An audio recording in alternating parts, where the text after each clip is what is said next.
What are the permanent and conditional bars to good moral character for naturalization?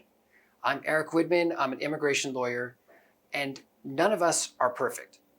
And we all make mistakes, and USCIS accepts this to some degree when they lay out the criteria for who can naturalize. In order to naturalize, you must show good moral character to USCIS, and sometimes bad acts in your past will arise to being a conditional bar to naturalization. That means temporary. That's a temporary bar where you're unable to naturalize during a specific statutory period. And that statutory period is either 5 years if you're naturalizing on your own, or 3 years if you're naturalizing on the basis of your marriage to a US citizen.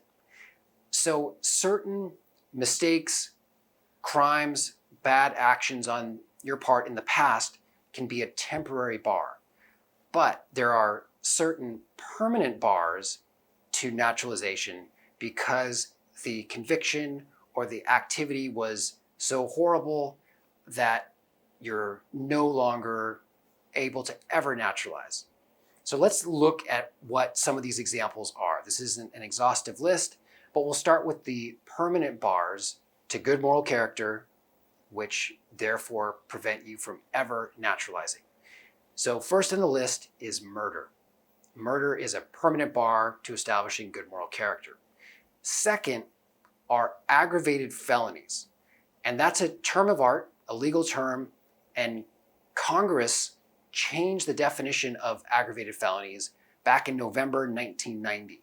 So there's a big difference, there's a big impact on you potentially based upon when the crime was committed, where your conviction actually happened. So look carefully at that. Keep in mind, November 1990 has an impact on whether certain crimes are deemed to be aggravated felonies or not.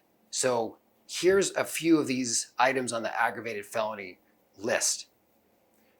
Rape, trafficking in controlled substances, crimes of violence, pornography, prostitution, tax evasion if the amount goes over $10,000, illegal reentry if you've been previously removed and you were an aggravated felon.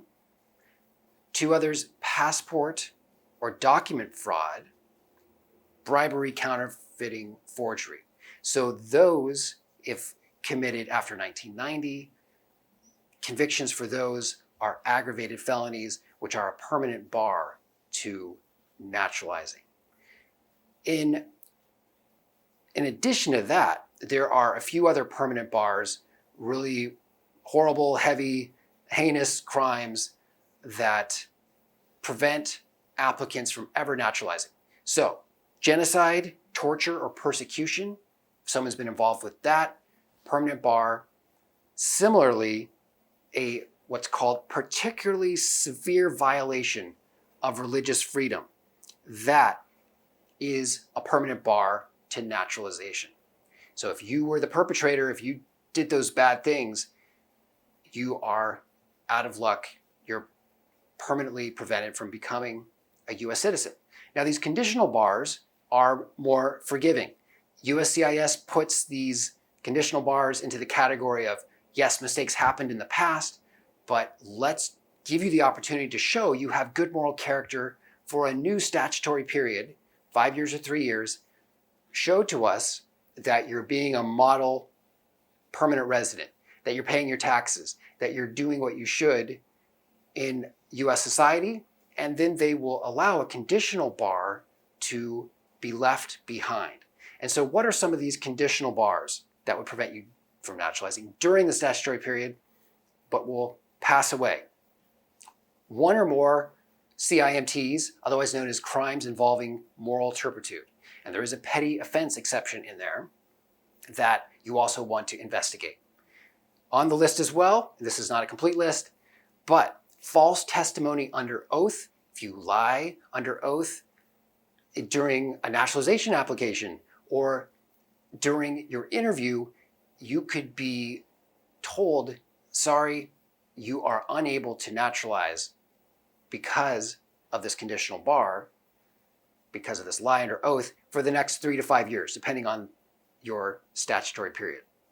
Smuggling a person, polygamy, gambling, being a habitual drunkard, or 2 or more convictions for DUIs.